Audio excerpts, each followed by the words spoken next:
This is the fourth and final part of our lesson on calculating the abundance of isotopes using algebra. We'll pick up where we left off in part 3 when we looked at what to do when we have more than 2 isotopes, but this time we'll have slightly different data to work with. Here's the learning outcome for this lesson. We'll learn how to adapt the method you used in parts 1 and 2 of the lesson to calculate the abundances of more than 2 isotopes of an element. But this time, we'll know the relative abundances of 2 or more of those isotopes. Even though we're given slightly different data then, it will be very similar to what we did before. We'll be using the same rule that the total abundance is 1, and we'll be using the same equation, the equation being the relative atomic mass is equal to the sum of the mass times the abundance. To see how this is different but also kind of the same, let's get straight in with an example. Here's our first example then. We have another hypothetical element, L, this time, which has 3 isotopes, and they are L10, L11 and L12. We're told that the relative atomic mass is 11.8. Now the next piece of the information we're given, this is the bit that's key. We're told that the abundance of L11 is twice that as L10.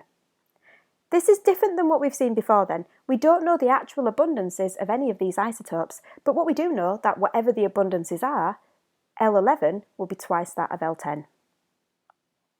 Now the question is asking us to calculate the percentage abundance of L12.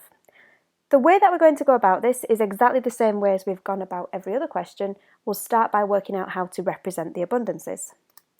So here's our 3 isotopes. To get started, I'm going to say that L10 is X. Bearing in mind L11 is twice as abundant as L10, it makes sense to say that L11 is 2X. Now for L12, we have to work out a way of representing this. And if we think about how we did this on the last video, where we had 3 isotopes then, what we did is we used the idea that the total abundance was 1, and then to work out the abundance of the last of our isotopes, whether that was the third or whether it's the fourth, we did 1 minus the abundances of the others. Now, in the examples we saw before, we actually knew the abundance of 1 or 2 of the isotopes. So we ended up doing 1 minus that abundance minus X. Well, in this case, we don't know the actual abundances, but we do have them represented as X. That means we can do it in exactly the same way. So we can do the abundance of L12 would be 1 minus 3X. So now we have something to represent the abundances. We need to put our expression together, we need to find X, and we need to come back and make sure we can work out the percentage abundance of L12. This is where I'm going to leave it to you. You've done so many of these now, you should have the idea about how to approach it. So pause the video, restart it when you're ready to check your answer.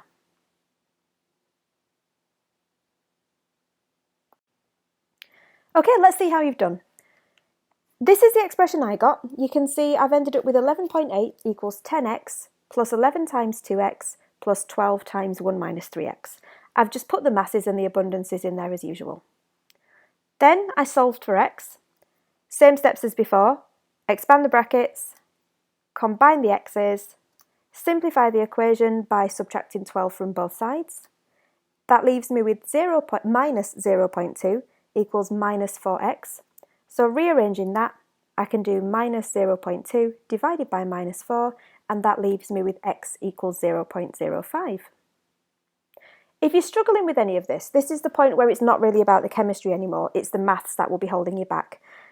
So if you've got any problems here, definitely go think about revising your GCSE algebra. It's worth the time because these questions involve algebra, but they're not the only part of the A-level chemistry specification that does. You've got very similar things like this with equilibrium, etc. too. Okay, answering the question, we were asked for the percentage abundance of L12. To work that out, we'll need to work out what the abundances are for L10 and L11 first. Bearing in mind L10 is X and L11 is 2X, the abundances for L10 will be 0.05 and for L11 it will be 0.1. L12 is 1 minus 3X, so that's 1 minus 0.15 equals 0.85. Now we have the decimal abundance, all we need to do to get the percentage abundance is times by 100. And if we take the decimal abundance of L12 times it by 100, it gives us 85%. Now that's that one done. I've got one more question for you, and it's very similar. So here it is. You've been asked in this case to calculate the percentage abundances of the isotopes of strontium. You've got the information to work with there. This one's for you to do completely by yourself. Pause the video, have a go, restart when you're ready.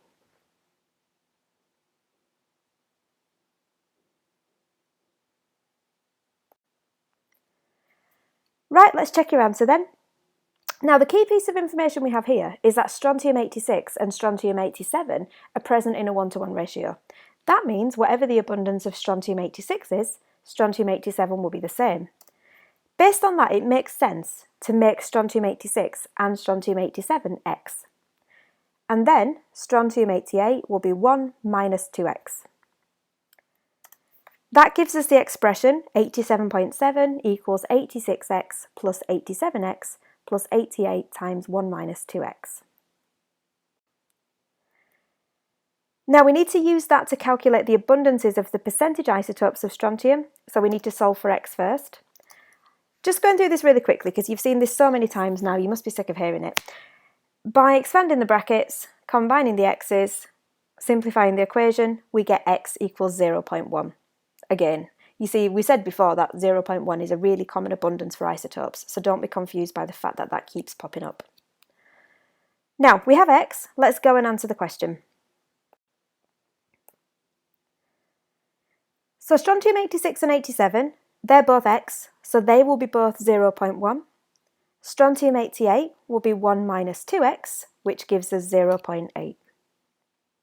Now to finish off with, we need to multiply our decimal abundances by 100 because we were asked for the percentages. That gives us 10%, 10% and 80%. Now we've finished with our final question for the lesson, so before we finish up completely, let's just recap on that rule we've been using. We've used the idea that the abundance of the final isotope that we get to once we've worked out the abundance of all of the others will be 1 minus the abundance of the others. We saw this at the beginning in video 1 where we had 2 isotopes and the second isotope was 1 minus X. We saw it in the second video with the practice examples that were the same. We saw it in video 3 where we had 1 minus the abundance we knew about, minus X. And we've seen it here where we have 1 minus the X's, which represent the abundance of the isotopes. Now, that's it, we're done. You're pretty much an expert at these calculations now, so you should be prepared to tackle any question that gets thrown at you. You may see something in the exam that looks a little bit different to what we've done here, but remember that's always the way with A-level chemistry. They're testing not just your ability to learn the rules, but your ability to learn the rules and apply them to new, novel situations. If you apply the rules and ideas we've seen here though, you should be able to tackle absolutely everything, so don't worry. Well done for making it through to the end then, and best of luck with the questions you do.